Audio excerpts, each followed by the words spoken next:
Before we get started, I wanted to talk to you all about the fact that on Saturday, August 2nd, we're having a frito pie sale at Sid's. And we're going to do vegetarian frito pie. I have a sign-up sheet. If we could I actually put five spots here. If we could get 4 people at least to commit to bringing, crock pots or pots of some sort of frito pie spiced up beans, then we're rolling. We also need somebody to show up with chopped lettuce, somebody with chopped onions, someone with chopped tomatoes, and something else on the back. Shredded cheese. We need low salt fritos, and maybe some sour cream. So, at Sid's they sell the Fritos, do they have, okay, which are not the Frito brand, but it's like they have yellow and blue, okay, and I think they're organic. okay. But anyway, just to Okay. let you know, they're probably pricier than the regular Yeah. Fritos, but just to let you know. And they also Frito makes a low salt frito, Oh, they do? which is so much better than the really salty ones. Really? Yeah, Okay. Yeah. They have them at Smith's? so I thought we could use those. So I have a sign-up sheet, and it's really important. If we need volunteers, we need help with this. So I'm gonna pass out this sign-up sheet, and I do hope it gets filled out. I am happy to do. I don't have a board to put it on.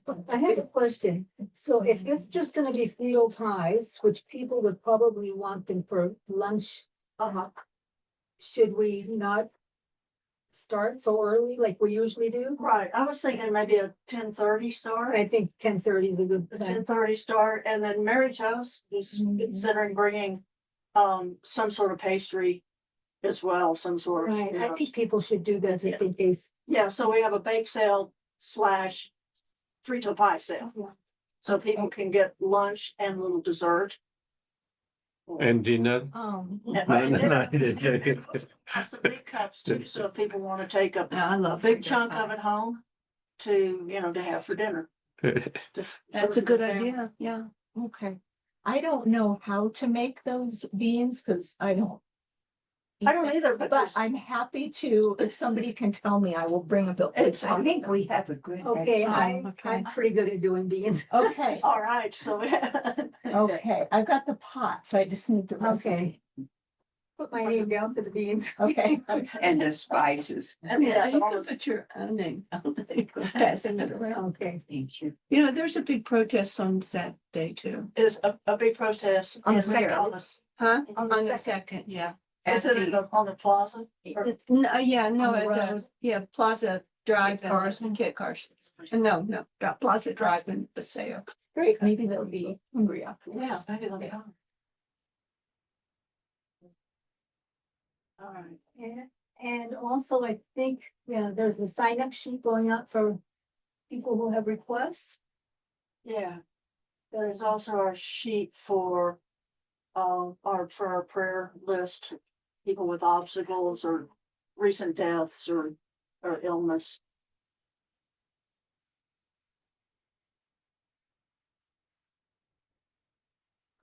Are we ready? Yeah. Yes, thank you, Angela. And then do you need to make announcement for the next? Oh, yes, also, next week, we are Zoom only. We're not here at all, we're Zoom only. And then the following week, which is, I believe, the 7th, we have no teachings at all. We won't be Zoom or. But next week is Zoom. Okay.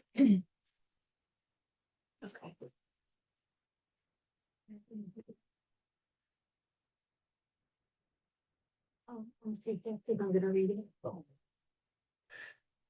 Okay, Okay, thank you for your patience. thank you. Good evening, everyone. Good evening. Again, lovely to see and be back. Again, we'll start with a short mindful breathing exercise just to quiet our mind and to bring our mind in moment present.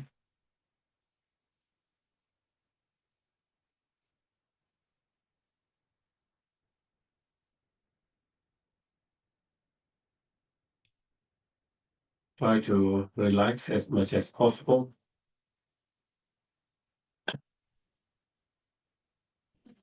Try to let go any tightness, stiffness in your body and mind.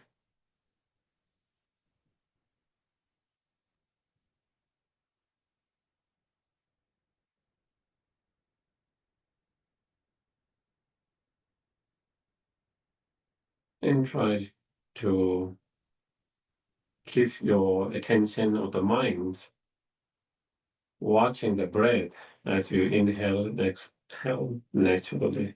Simply just watching and being aware.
Then we can think there is nothing more meaningful or better purpose in our life than to be able to be help and benefit to other sentient beings, not only just ourselves.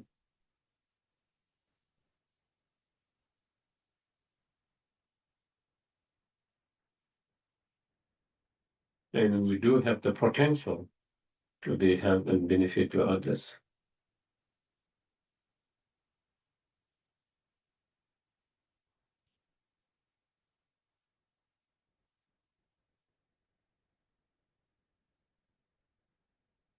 And even though there are so many different ways that we can be helpful, beneficial, directly, indirectly,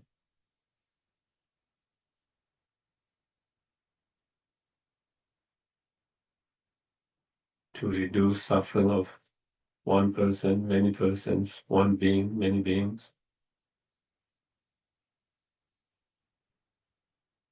to make another being's life little easier, better.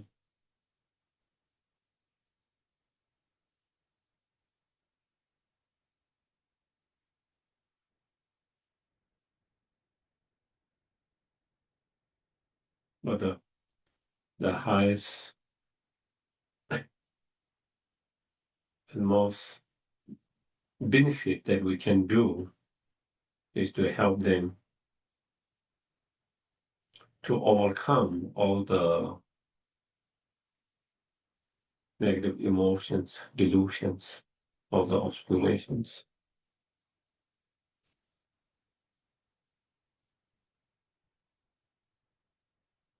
which are the very root of most problem, suffering, pain.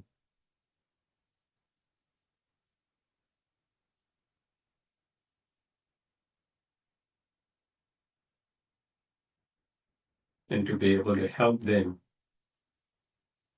to achieve inner peace, joy, happiness.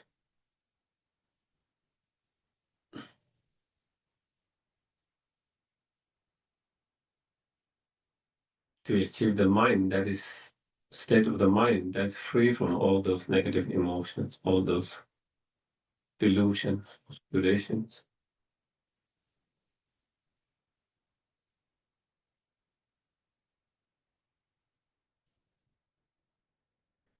And to be able to help them to do that with our own direct experience, we ourselves need to be free from all those negative emotions, those disturbing emotions, delusions, aspirations.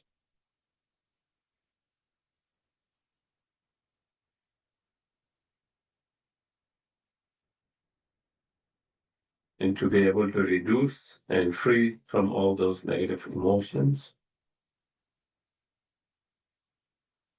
we need to actualize inner antidotes, all the positive state of minds, such as true love, compassion, logical mind, wisdom, and so forth.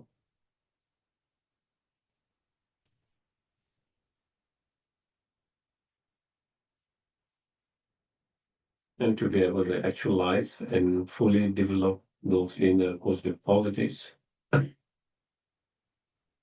we need to contemplate, meditate, practice correctly, continuously.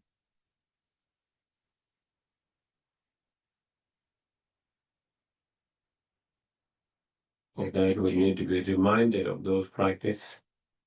And we need to continue to study, learn about them. Therefore, I'm going to listen. Not only listen, by listening, whatever something I find helpful, that I will try to integrate as much as possible in my everyday life.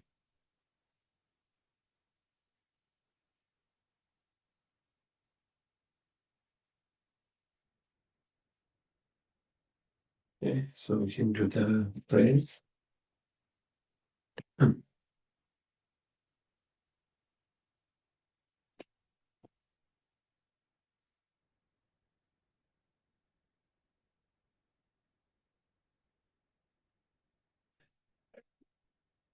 Praise to Shakyamuni Buddha 3 times in English. To the founder, the endowed, transcendent destroyer, the one God beyond, the foe destroyer, the completely perfected, fully awakened being, perfect in knowledge and in good conduct, Sugata, knower of the world, supreme God of human beings today, teacher of gods and human beings, to you, the completely and fully awakened one, the endowed, transcendent destroyer, the glorious conqueror, the saluter from the Shakya clan. I prostrate, make offerings, and go for refuge. To the founder, the endowed, transcendent destroyer, the one God beyond, the foe destroyer, the completely perfected, fully awakened being, perfect in knowledge and in good conduct, Sugata, the knower of the world, supreme guide of human beings to be teacher of gods and human beings, to you, the completely and fully awakened one, the endowed, transcendent destroyer, the glorious conqueror, the saluter from the Shakya clan. I prostrate, make offerings, and go for refuge. To the founder, the endowed, transcendent destroyer, the one God beyond, the foe destroyer, the completely perfected, fully awakened being, perfect in knowledge and in good conduct, Sugata, knower of the world, supreme guide of human beings today, teacher of gods and human beings, to you, the completely and fully awakened one, the endowed, transcendent destroyer, the glorious conqueror, the saluter from the Shakya clan. I prostrate, make offerings, and go for refuge. Short mandala offering once in Tibetan. Sajipo Ju Chi Me To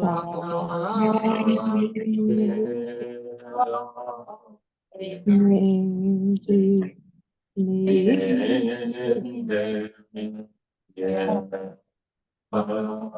Favorite program.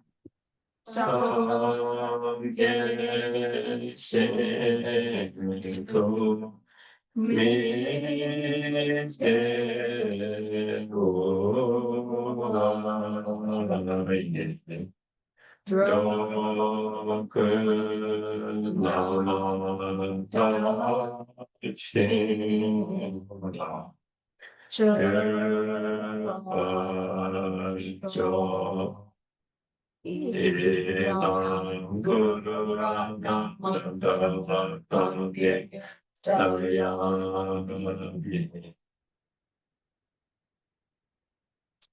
Refuge and bodhicitta. Once in English, twice in Tibetan. I go for refuge to the Buddha, by the merits I create through this distinctive Dharma. Now become a Buddha in order to benefit all sentient beings. Song ye shrodam soji chonam la jam tu pardu jam ne kyab sushi dati choyu jebe sonam ki drava pamjir sahir tu Song ye shrodam soji chonam la jam tu pardu jam ne kyab sushi Dati Choyen Jepar Sonamji Drova Pencher Sange Drupar Shol. ye de zhen ye ne dao da zhe bang be zhe dan bei shun ne de zhe be guo dam de la cha ca lo. So going through the sutras, we have going to the section where the Buddha explained about the dependent arising and outer dependent arisings, and how all outer dependent arisings are dependent on cause and conditions. And by coming together of multiple cause and conditions, how things come into existence, how things are created, how things arises. And then one section where he talked about the interdependent arisings. And also in terms of interdependent arisings, again, interdependent arising also depend on the cause and conditions. And in relation to that, then, going through the 12 dependent link, how each of those link lead to the next link, starting with the ignorance until the end, aging and death in between. So, yeah. And just like external dependent arising, also inner dependent arisings, cause and condition, and then in relation to that, then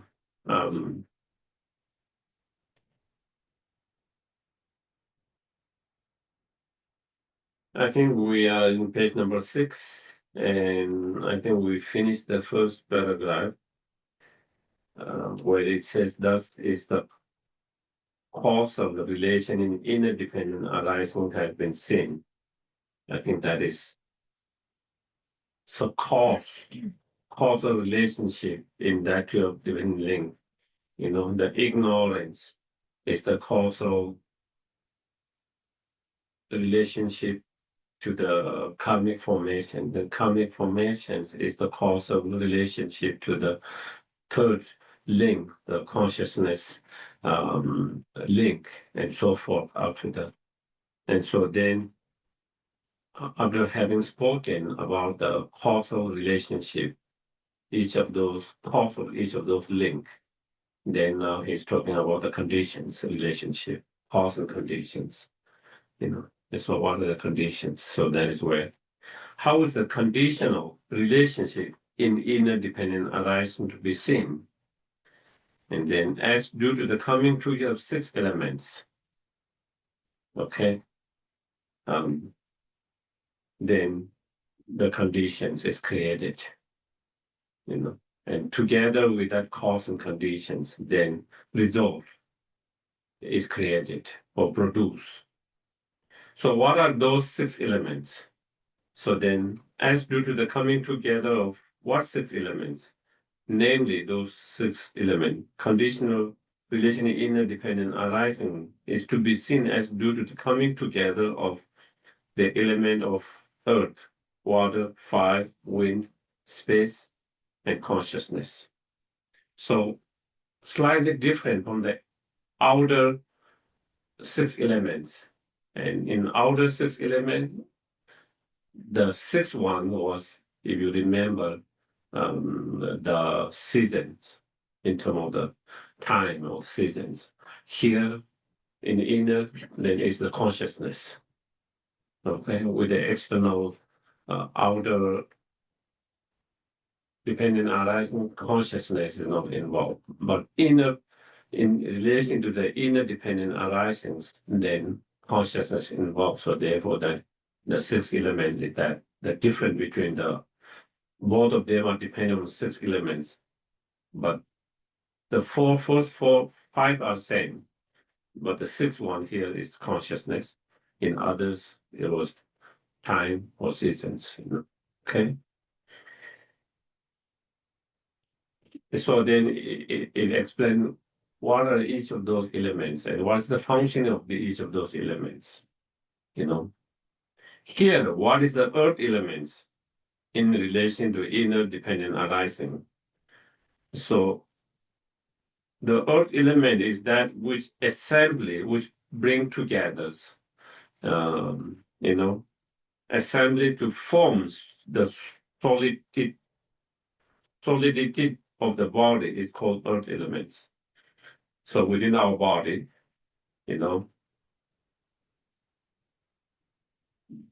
element that bring together to form solidity in part of our body, such as the bones, and different part of the bones of the bodies, that's the earth element in relation to our body. That which provide cohesions in the body is called water elements, that produce the moisture within the body and that sticks those things together. That is the water. That is the function of the water element within our bodies. Otherwise things will fall apart and not will stick together and function whatever it function is. So that is the function of water element within our bodies.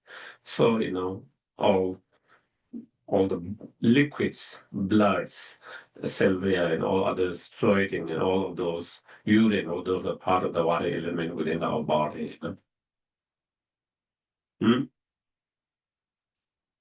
That which digests whatever the body eats, drink, chews, and taste is called 5 elements.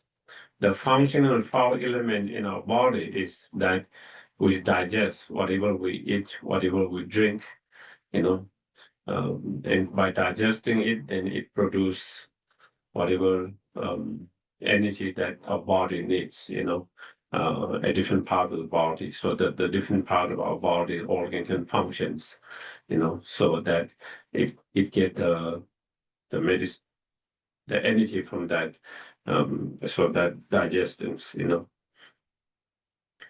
So that is 5 element and the function of that. That which perform the function of bodies inhalation and exhalation is called wind elements. So the movement of the wind energies, breathing in some new airs that keep us alive, breathing out and in, so that is the wind function of wind energies. If there's normal wind energies within our body, then we cannot inhale and exhale. And if you don't inhale and exhale, then this body cannot function. It's a dead body. The body is not alive anymore. It becomes dead corpse. So that is the wind element. That which allow the body to find hollow space inside is called space elements. I don't know what are each of those 9 hollow space, but again, there's a space element in our bodies. If there is no space element in our body, then again, everything will be squished. All part of our body, organ and everything will be squished because there's no space. And if everything is squished, then the part of organ cannot functions. You know, I'm dealing with my what you call Sciatic. sciatic, Oh. and it is because of being pushed by the muscles. You know, for whatever to the muscles. And so then it can function as normal because there's not enough space for it to relax. It is pushing that. And so with that, you know, without that space, our body, different part of the body, different part of the organs, that which is each of them have different functioning to keep this body, that they will not be able to do that. And that is what those space, hollow space in each part allow that. So that is the functioning of the space. That which produce the sprout of name and form, like a reeds in the shape, the combination of 5 collection of consciousness, which are the 5 sense consciousness, you know, the eye sense consciousness, the ears on consciousness, nose sense consciousness, the taste sense consciousness, body sense consciousness, those are the 5 consciousness, you know, here talking about that. And then together with the defiled mental consciousness and then the mental consciousness, you know, as long as we are not free from the samsara, as long as we are still in samsara, then our mental consciousness is defiled. It's contaminated by one of those afflictive emotions. We are not free there. And so that mental consciousness is defiled. But once you are free from the samsara, once you are free from those 12 links, you know, the chain of 12 links, then your mental consciousness is still there, but it's not defiled, it's not contaminated. But those who are not free from those 12 links, and because those things who are in samsara, their mental consciousness contaminated and defiled by those afflicted emotions. So that is that is called the consciousness element, the 6th one, consciousness elements, the 6 ones. Okay, those are the 6 elements. Without those conditions, the body cannot be born. You know, the body cannot be created and body cannot function as a body. So it's very dependent. Okay, to have such body, you know, and to function as a body, you know, keep us alive and all these functions. The cause is the karma. Okay, to have human body, the cause is the previous karma. The conditions is the sperm and eggs of the parent. And then all these elements that keep those sperm and eggs coming together in certain and then produce this body and develop this body and continue to keep this body developing and growing and so on. What make that is those conditions. So that is the cause and conditions. How the cause and conditions coming together produce such body. Such body is produced, such body is created, such body arise or born.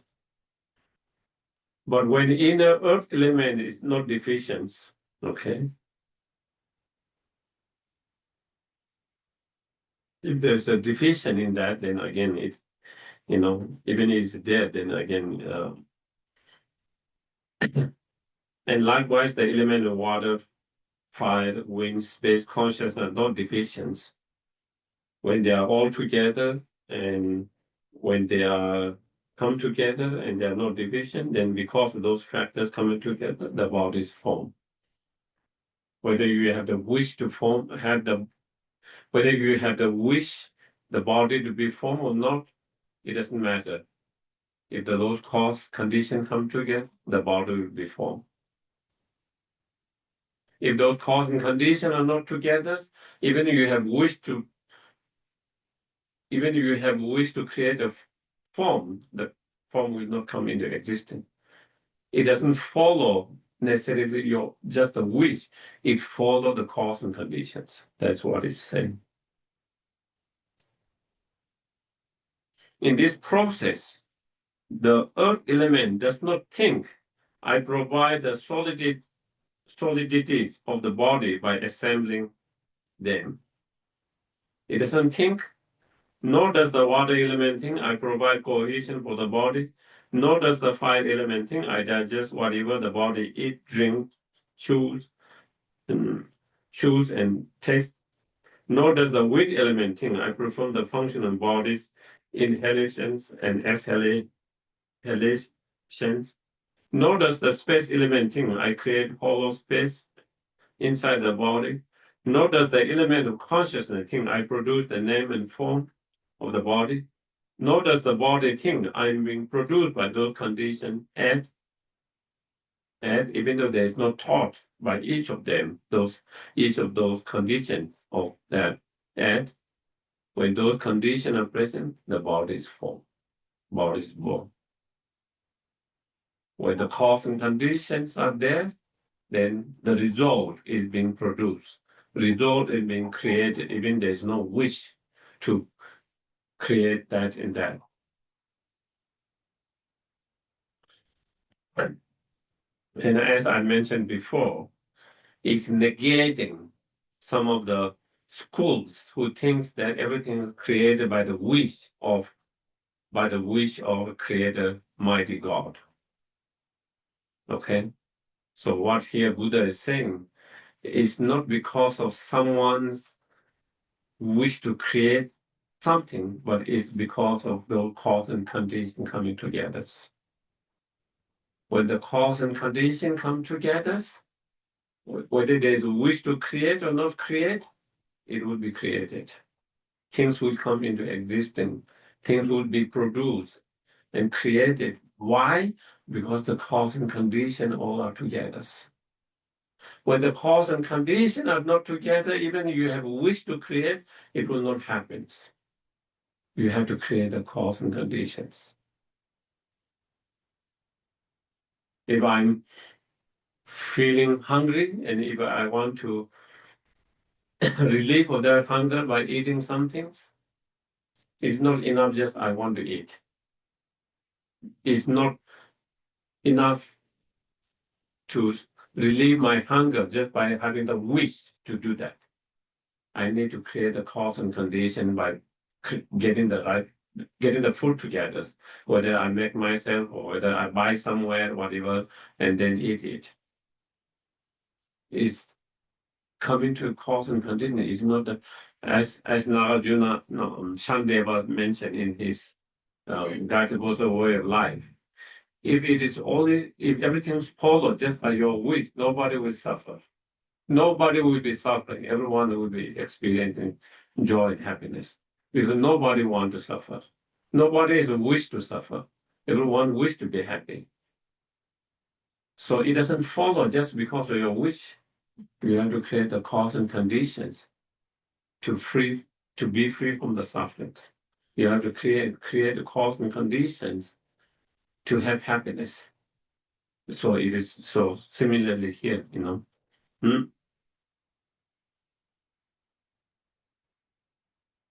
So then, again, it comes here.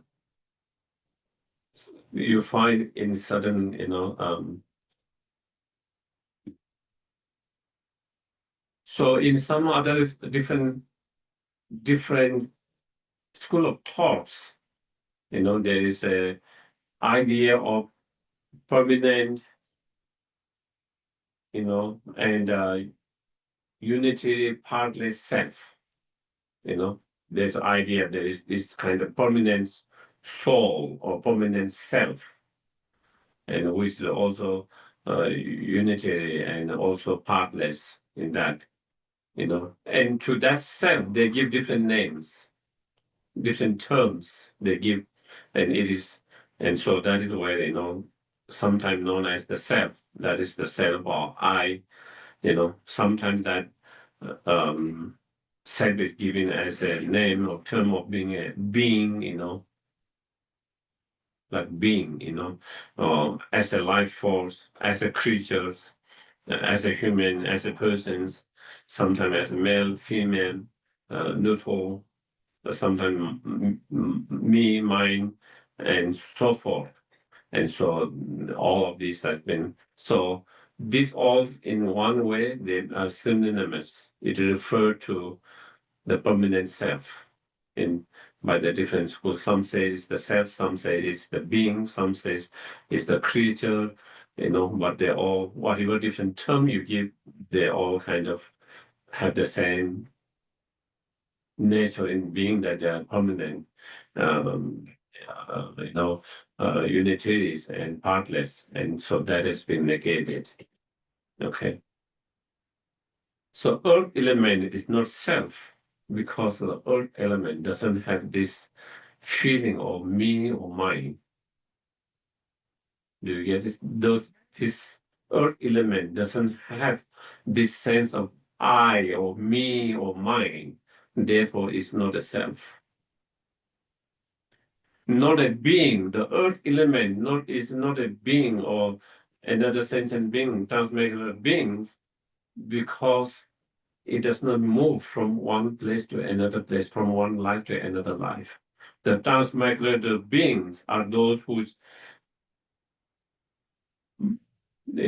move or from one realm to another realms, who take rebirth from one realm to another realms. Those are the transmigrated beings. And therefore, again, the earth element does not take rebirth or move from one realm to another realm in that way. And so therefore it's not a being, not a life force. Life force is something that keep a sentient beings or another beings alive from the beginning until they die, or that is that keep. But again, the earth element is not, because earth element is constantly changing. It's not unchanging, that keep all the time, constantly changing. Therefore, it's not life force. Not the creatures. Here, the creatures, meaning again, permanent creatures. That's something that is being not a human. I don't know whether human is the right translation, but in Tibetan, Shepu means is the child of the creatures. So if there is no creature, then there is no child of that creatures. So if there is no permanent creatures, then there is no child of that such permanent creatures. How can there be a child of something that do not exist? So that not the persons, people means and no also no permanent persons, not male, not female, male, or neutrals, because they don't inherently or permanently exist in male, female, and neutrals. The so-called male, female, neutral is merely imputed. There's nothing inherently as a male, nothing inherently as a female. There's nothing inherently as a neutral. It's similar to what Tara, Mother Tara's. There's a story when she was on path as the bodhisattvas, and she at in one of her life as the bodhisattvas on the path, she was born as a princess, and then she invited many monks and offered meals, and then after that the monks asked her, she should dedicate all the virtues merely that she has created by making all this offering to be born as a human being, as a male in the futures. And then she said, there's no male, female, neutral. All this idea about male, female, and neutral, all of this merely imputed by unenlightened mind. Yes. So it seems like what it's saying is all of these elements come together, all of these pieces come together, and a child is born, and there's no self when that child is born. No, And it's everything that's conditioned and learned from birth that creates this separateness, this self. it is saying, it doesn't say there's no self, but it is saying there's no permanent self. There's no permanent soul or the self, permanent. As I said, it will come also maybe later, but mostly permanent or inherent existing self, more permanent and inherent existing self. So it's negating the idea that there's inherently existing self, there's inherent permanently existing self that has been negated here.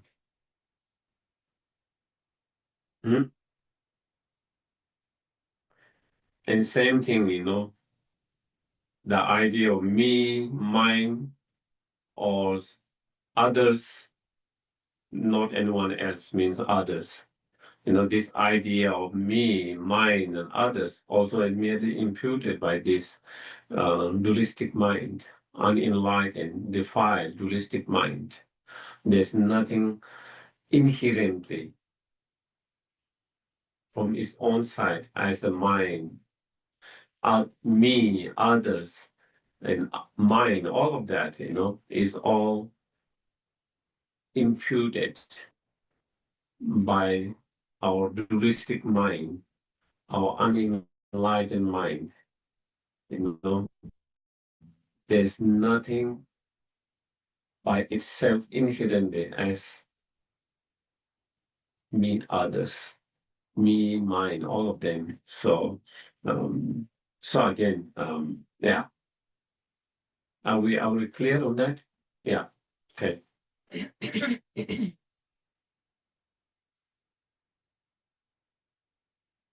Similar, the water element, the fire element, wind element, space element, I think the 10 is maybe a mistake. Space elements and consciousness element are also not self, just like the earth element is not self, not being, not life force, not a creature, not a human, not a person.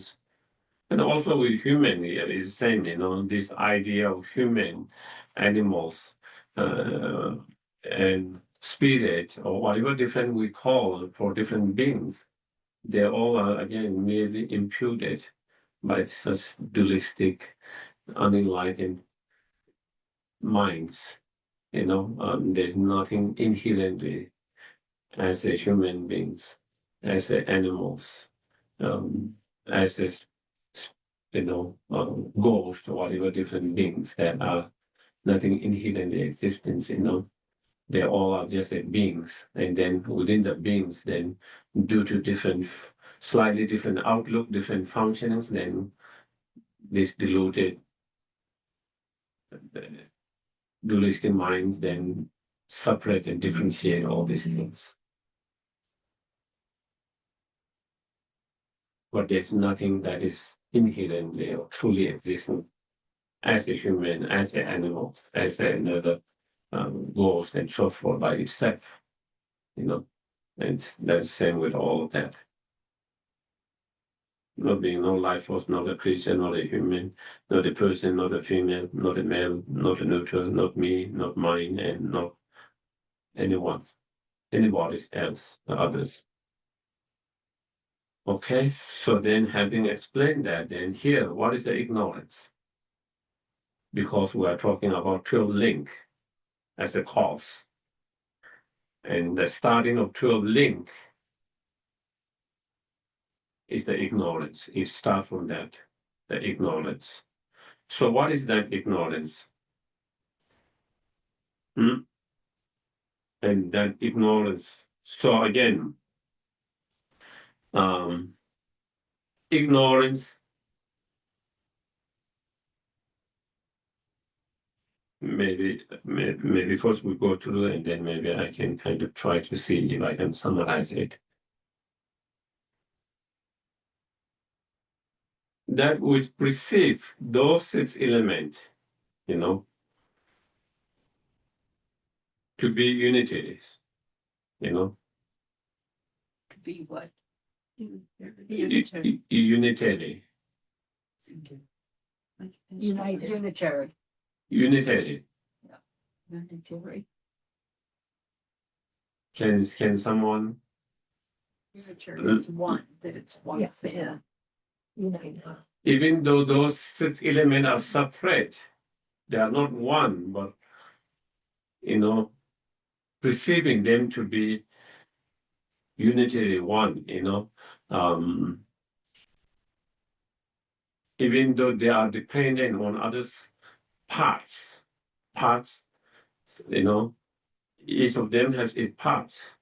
It is dependent, but then it thinking they are, you know, kind of, unitary in that way, one instead of, you know, even though there are many parts and many difference, whole, you know,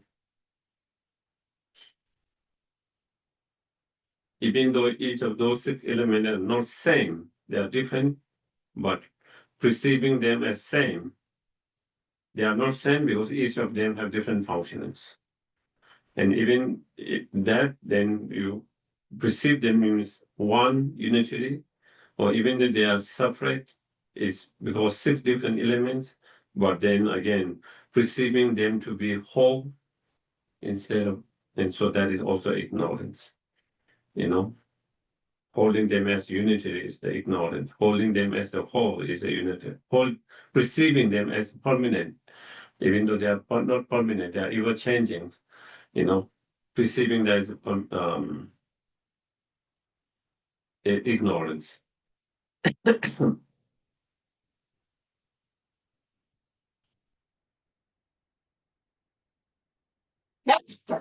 Yeah.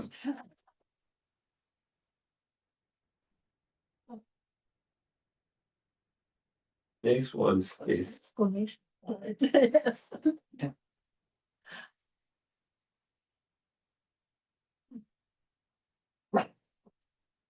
Yeah.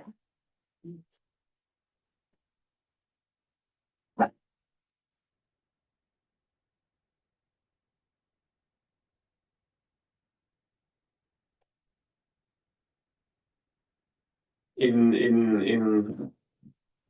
it is in Nagarjuna's commentary. It says, you know, for example, the earth element is made out of eight substance, so therefore is eight different substance.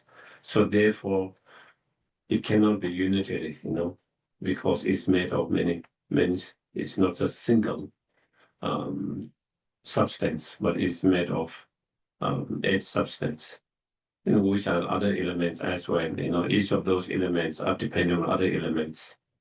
You know, the water element depending on other elements, the earth element depending on other elements. You know, without coming to each of those elements cannot function and sustain as that element.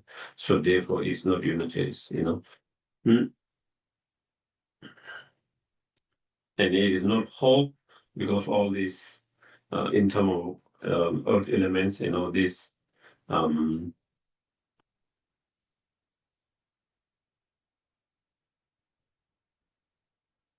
the atoms, you know,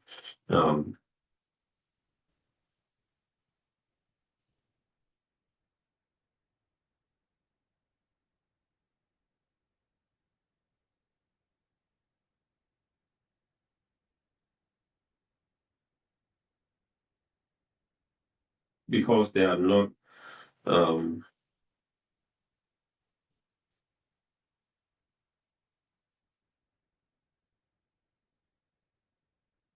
I don't know, there is slightly again, I think I'm thinking whether it's mistake, just like the 10 here.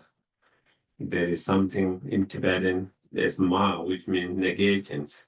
And if there is no ma, then it's affirming.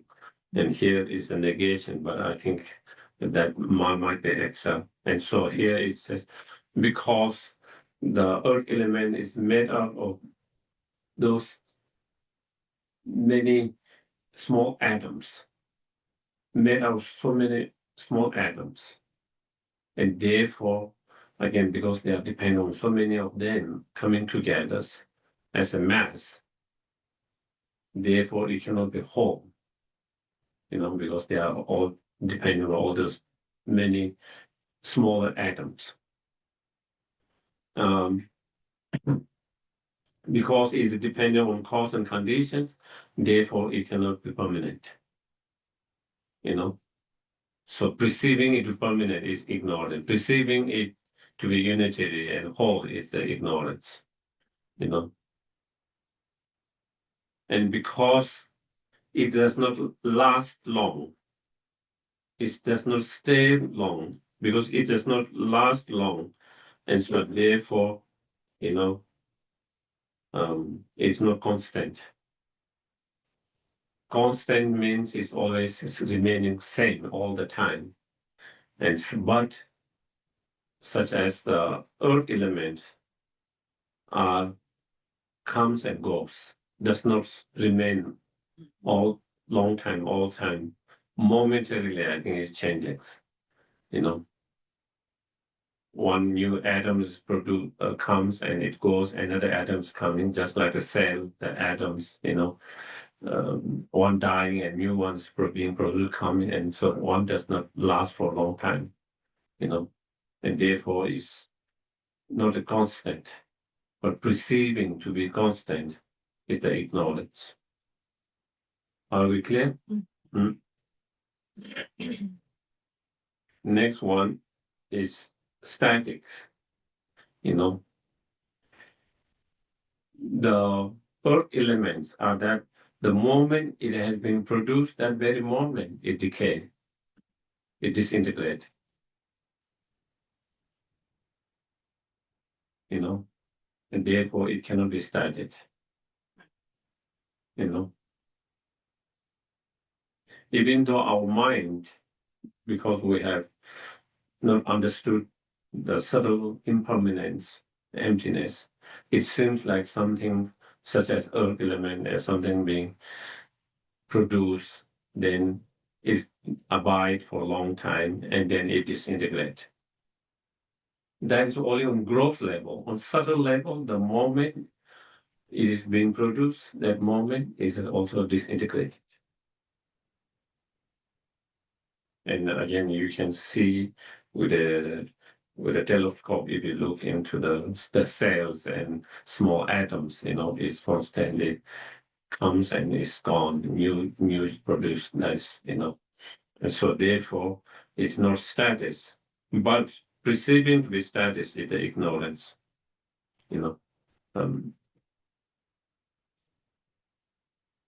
pleasurable, even though,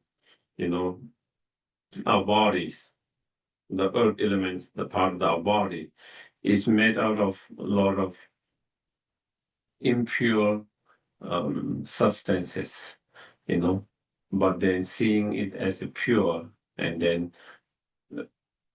perceiving it as pleasurable or desirable is again ignorance, because it's not as desirable as we think, it's not as pleasurable and as desirable as it is we think, and yet attached to that, because we only see the what you call the package. The package is beautiful.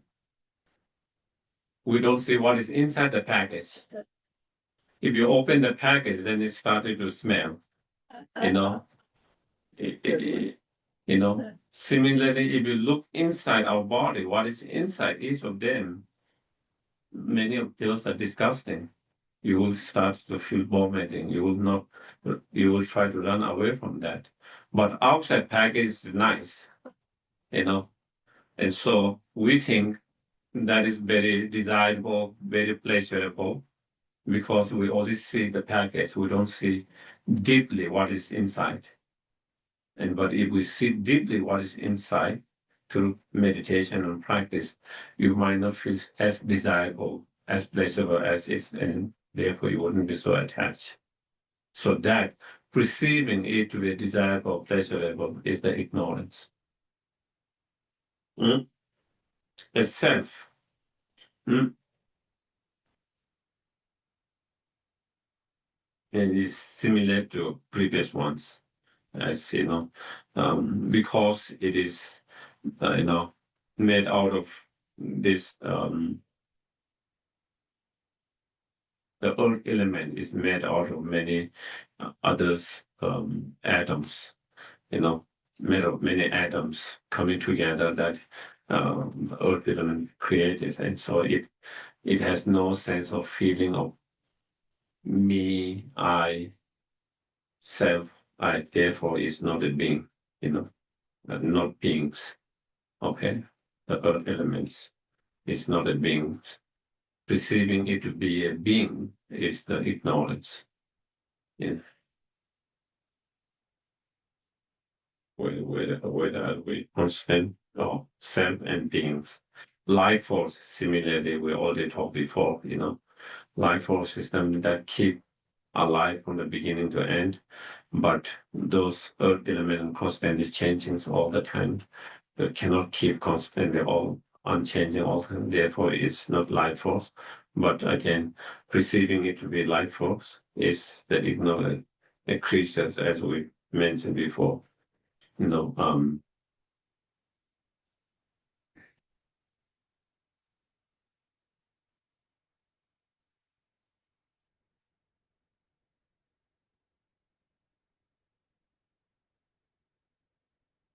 As is it mentioned here in Narayana, is not a creature because, again, like a creature or transcendental matter, this life force does not continue from one life to another life and from one realm to another realms within the six realms. So therefore, it's not a creatures or the being, but perceiving is to be a creature in that way is the ignorance.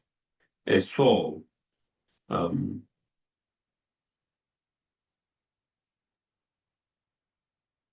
here again,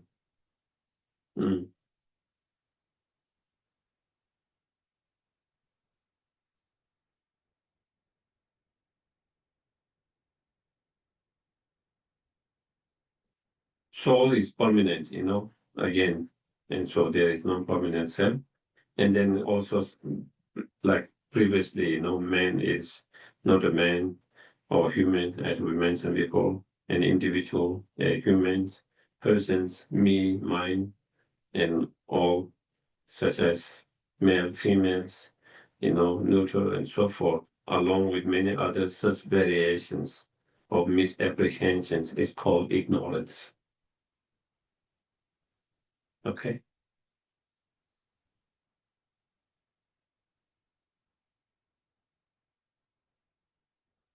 Presence of such ignorance brings desire, aversions, and delusions towards objects.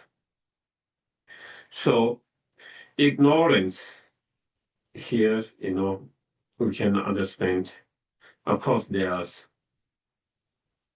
billions of ignorance, don't we? I'm ignorance about your state now, each of your state. I'm ignorance about your mind, your emotions. I'm ignorance about your state of physical well-beings. Forget about I'm ignorant about my mental state at the moment. I'm ignorant about my own physical state, So, and then if you go beyond that, with each of those objects, so much ignorance. But those ignorance are not a fundamental ignorance. That is the root of our problem and sufferings. You know, not knowing what this is ignorance, but it's not the fundamental root of my problem and sufferings. You know, but here when we talk about the ignorance, which is the root of the 12, the first link and the root of all the rest of the link, we are talking about fundamental ignorance. So in that the fundamental ignorance, mainly there are two: the ignorance of law of cause and effect, and the ignorance of the ultimate truth or reality of the phenomena. Okay. Due to the ignorance of law of cause and effect, perceiving there is no law of cause and effect, or misperceiving, I don't know whether you say perceiving or misperceiving, there is law of cause and effect. So therefore, saying, my actions have no consequences. Believing our actions have no consequences. Our physical action have no consequences. Our verbal action have no consequences. Our mental conscious have no consequences. And therefore I can do whatever I want because there is no consequences. I don't have to refrain from negative, unwholesome actions, physically, verbally, and mentally, because there's no consequences of that. I don't have to perform healthy and, positive physical, verbal, mental actions because, again, there's no positive consequences of that. So being careless, indifference, and therefore, because of that, then we create a lot of due to that, we engage in a lot of unwholesome actions. Because you don't think there is a consequences for that. Therefore, engage in unwholesome negative karma, we call negative karma, or unwholesome actions. And because of such negative karma and unwholesome action, then it produces such as low rebirth, or the unfortunate rebirth, such as low rebirth. And that low rebirth,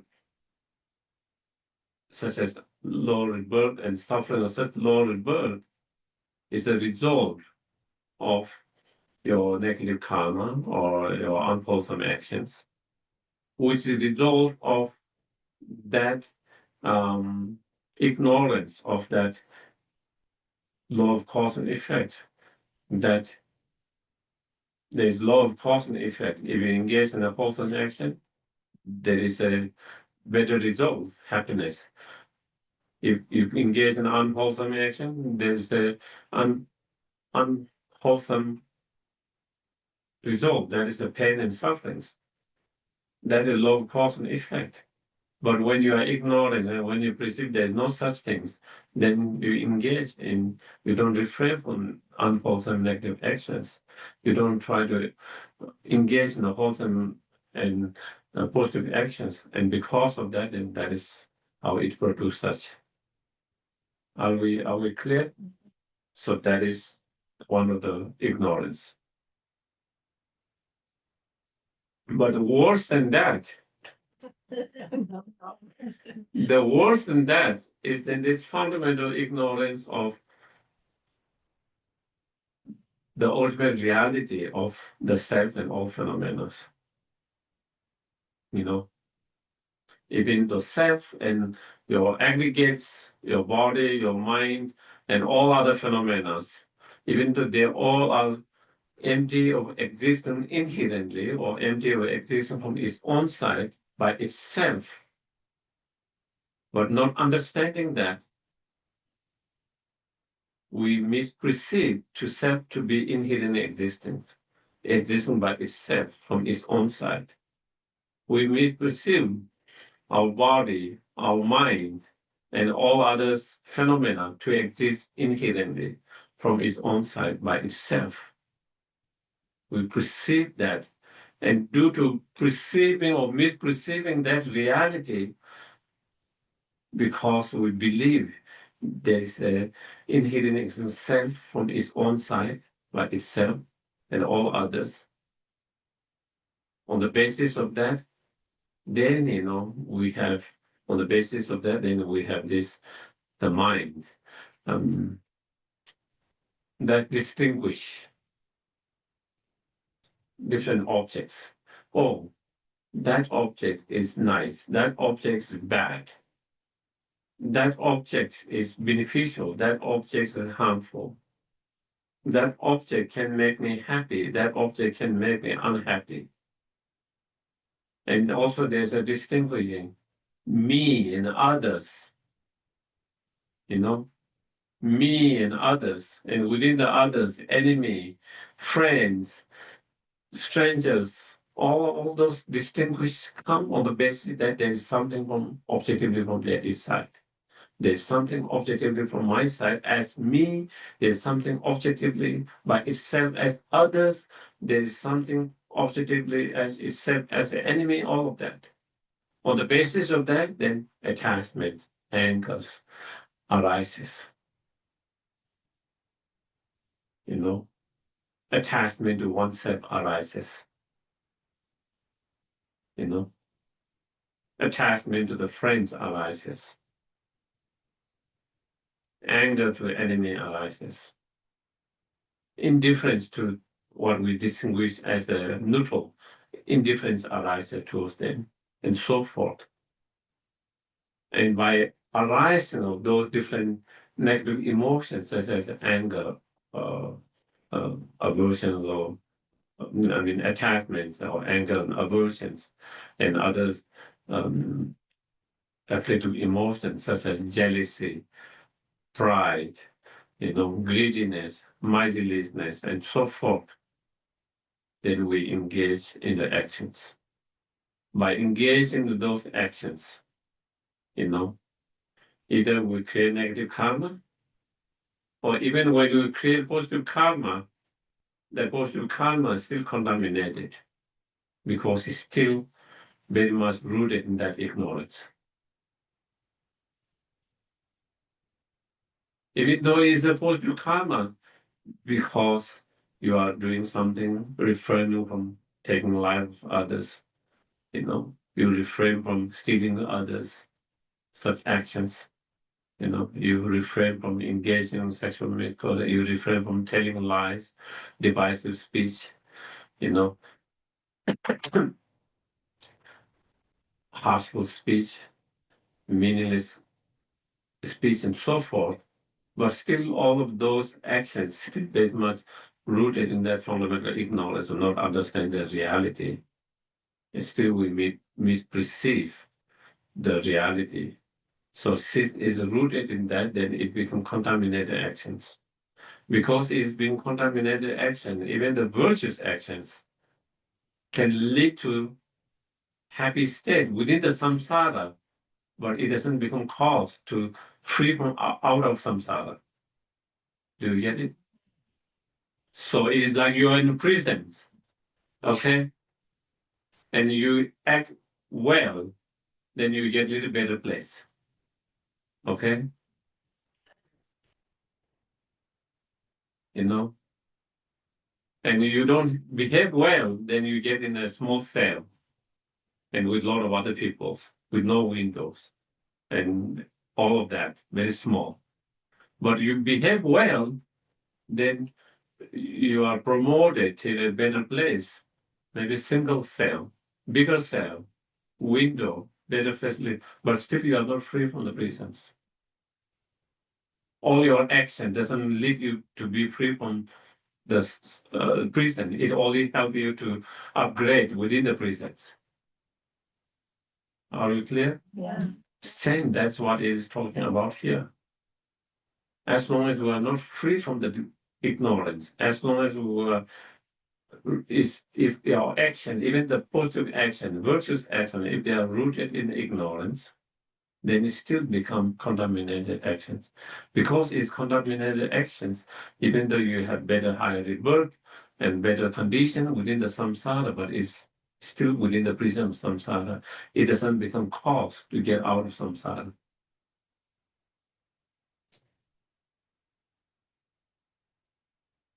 So therefore, in order to get out of samsara and for our virtues to become a cause to free from the samsara, then we need to have the correct understanding of the reality. When you have correct understanding of the reality, then you are not influenced by the ignorance. And your actions, your virtues are not influenced by the ignorance. Instead, it will be influenced by the wisdom realizing the reality. And then all these virtues become then cause to get out of the samsara, to free from the samsara.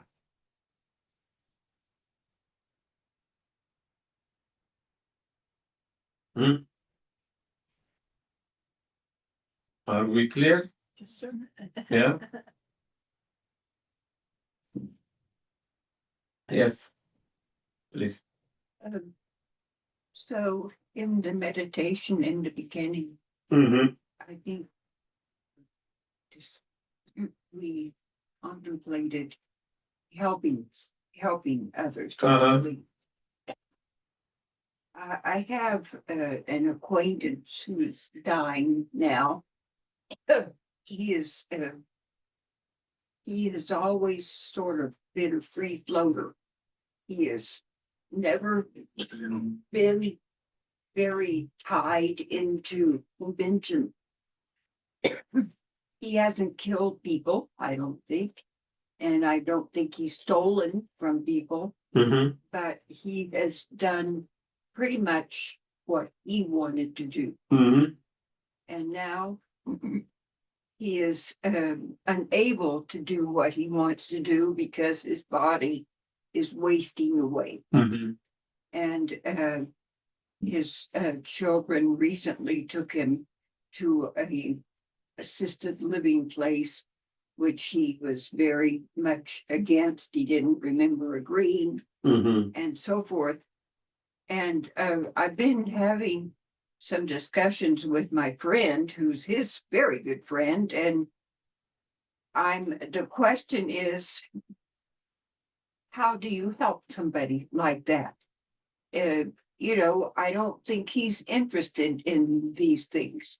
And he might be interested in some of his favorite books. He might be interested in, he used to do a lot of beadwork. He might be interested in seeing his beads. I don't know. How do you help somebody like that?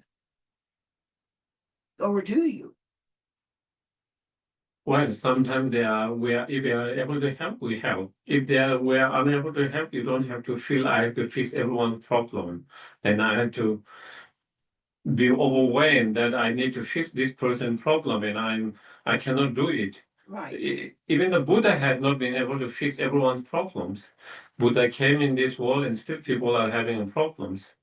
He has been able to help a lot of them. Even among his family members, he has been able to help some of them. Some of them, they were not ready.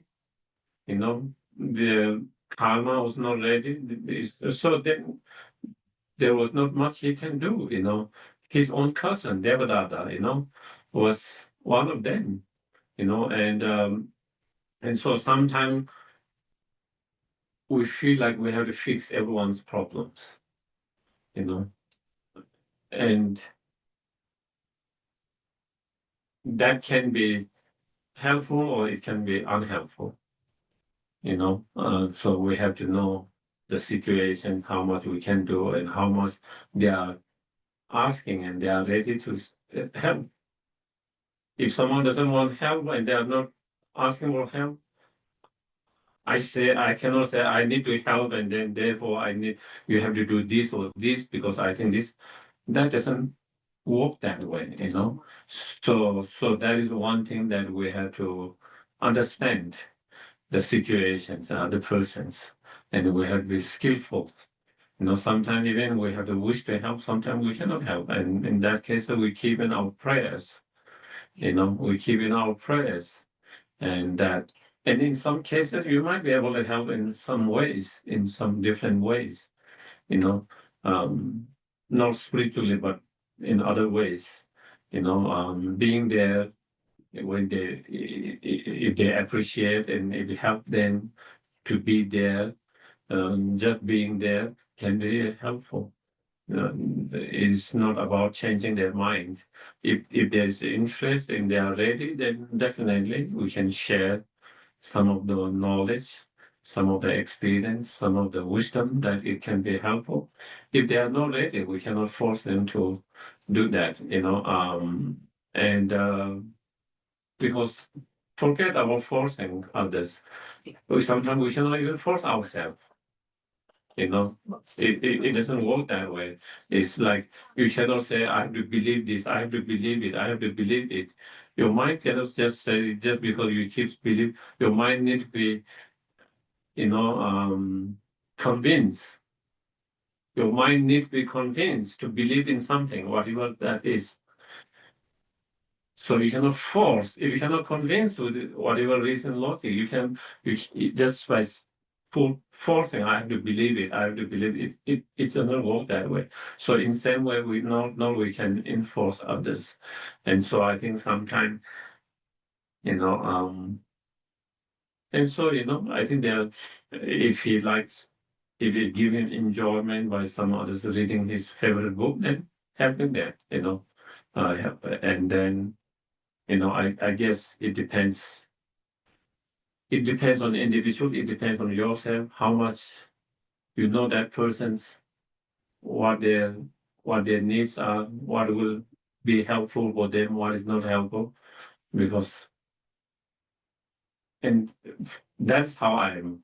Of course, different people have different way of responding and helping, and that is more my nature. If someone asks to come and do prayer or someone or help, I always, does that person want? It's not what you want. Have you asked, have you talked with that person who is dying or who is sick? Have you talked with them and are they open and are they at least, are they okay and open for me to come and do this?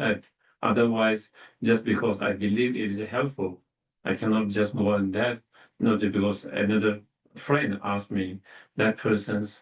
So, you know, that those are the things that we have to understand and know. And then based on those understanding, then we can know whether it can be helpful, not helpful, what might be helpful, what not helpful, depending on how open they are, how they are receptive, not receptive, all of that, you know. Thank you. Yeah. Yes, please. All right, so not having the misapprehension that we exist from our own side. But that we are in fact, I remember a phrase I read a long time ago, the self is a false imputation on the surface of impermanence. Uh-huh. So the idea, or the apprehension that that is true, that, you know, what we see as a permanent being with a name and an identity and whatnot is ignorance. Yes. How does that open the door to I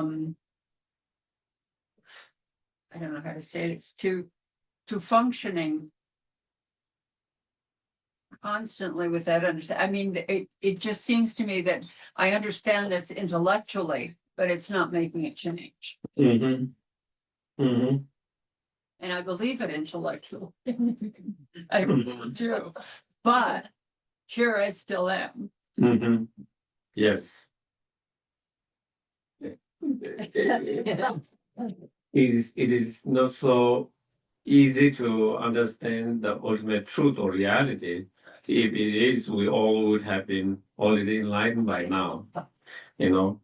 So many conditions have to come together, you know. Of course, we study, and first we have understanding intellectually. From study, we have intellectual understanding, but that is not enough. Just having that intellectually understanding can be little help, you know. But to have really transformation, really change, then you have to go beyond intellectual understanding to experiential understanding. That is where the meditation, the practice comes.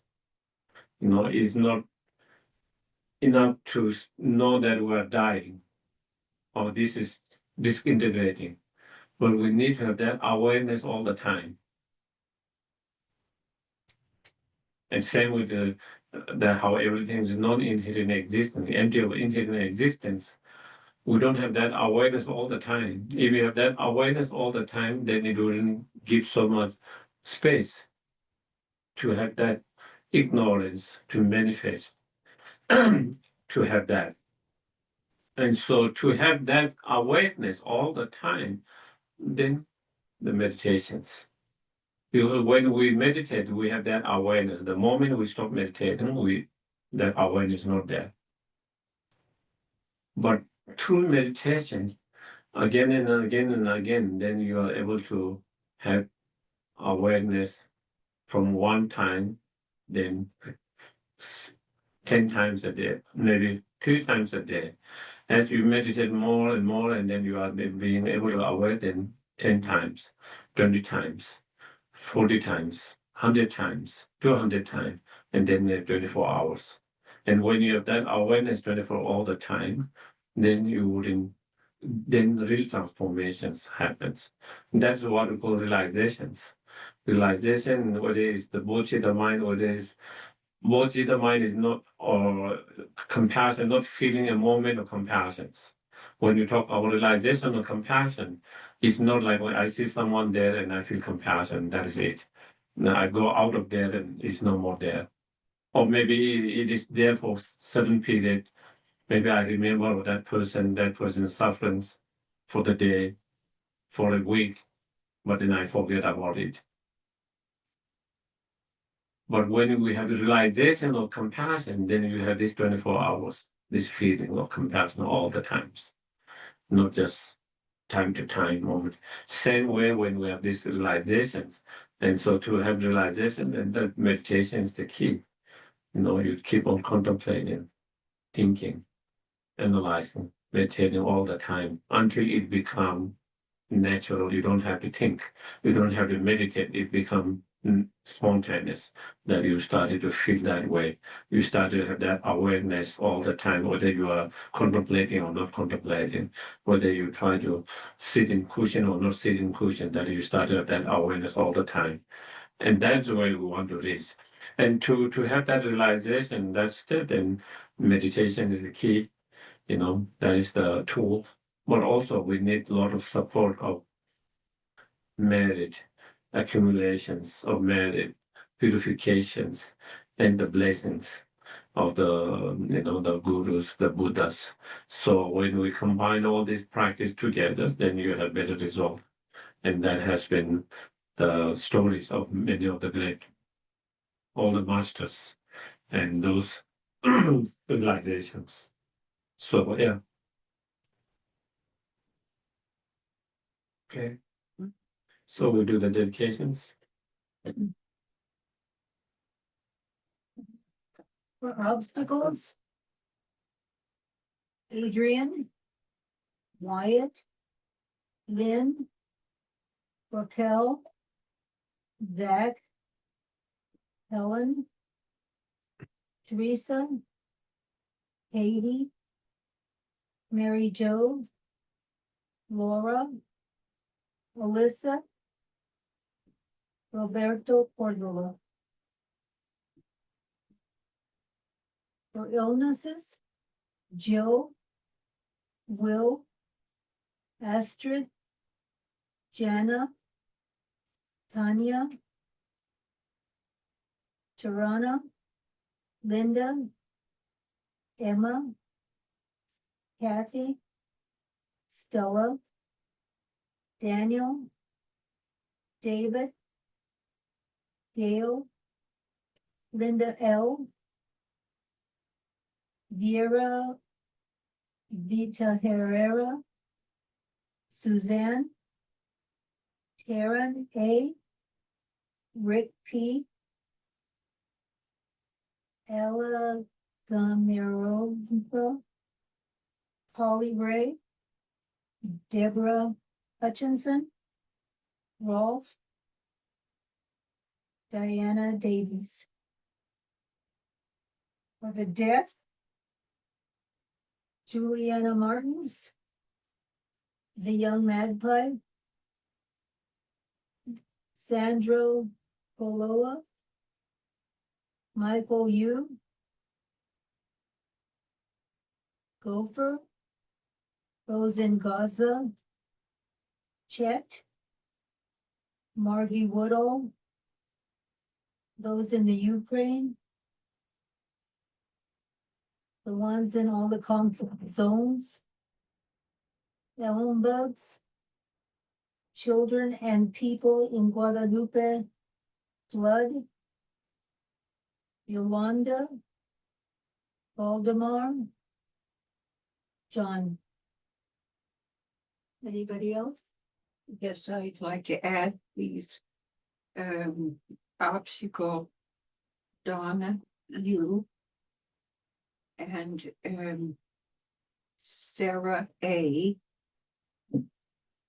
And Is that for obstacles? yes. And I think that's all for now.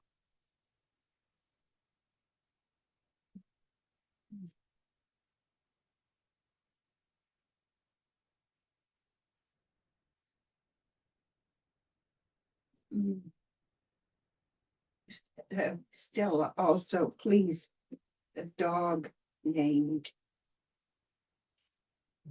Dixie. Under for death? Obstacles, For please. obstacles. Dedication prayers, once in Tibetan. Gewadi.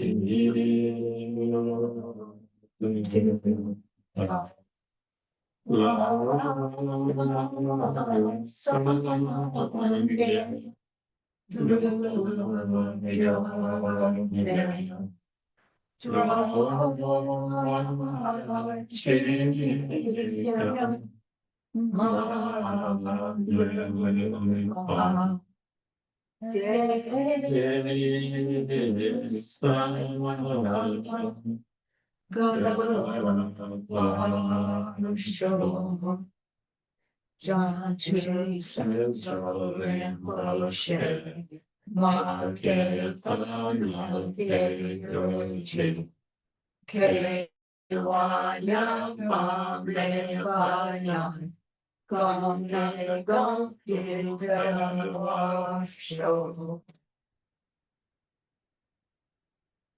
Long life prayer for His Holiness the Dalai Lama, once in English. The wish granted, wish fulfilled, sword over everything that will benefit and happiness in this world. To the incomparably fine intensity of I see. May all your holy wishes be spontaneously fulfilled.